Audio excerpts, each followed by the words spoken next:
चलिए, आज का जो टॉपिक है वो हम इलेक्ट्रिक फील्ड के बारे में आप सभी लोगों को हम बताना चाहेंगे। चलिए, आज का टॉपिक है इलेक्ट्रिक फील्ड, जिसको हिंदी में बोला जाता है विद्युत क्षेत्र।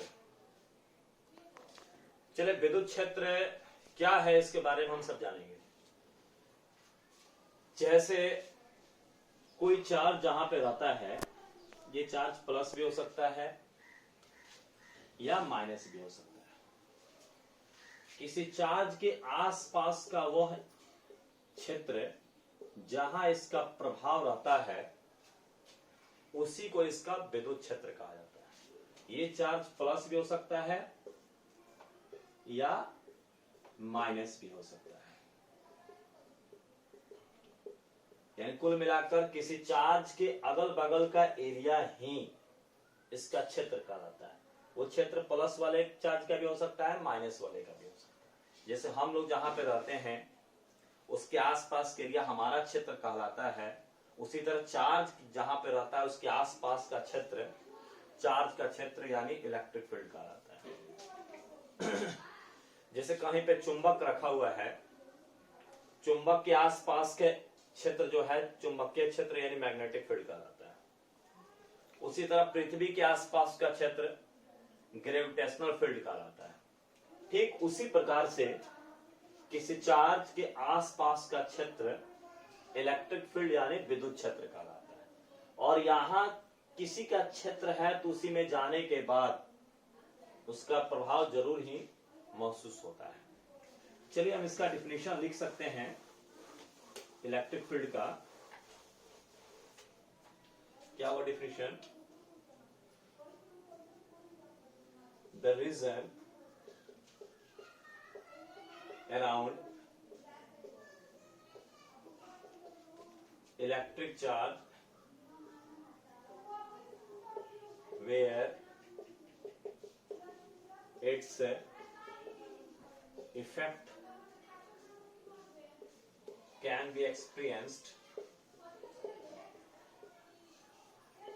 is known as electric field produced by that charge। Electric field positive charge के कारण या नेगेटिव दोनों चार्ज के कारण प्रोड्यूस हो सकते हैं। It may be produced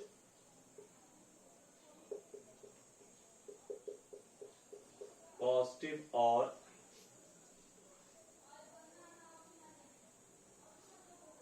produced by positive और negative charge. Its effect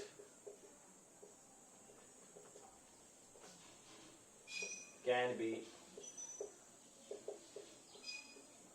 attractive और रिपल्सिव बोथ। इसको आप नोट कर सकते हैं।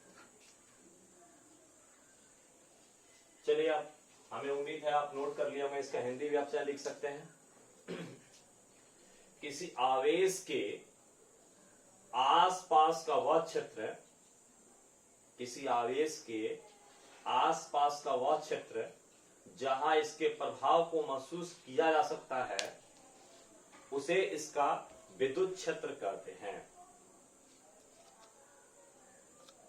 आवेश धनात्मक या ऋणात्मक दोनों हो सकता है जो विद्युत क्षेत्र उत्पन्न करती है।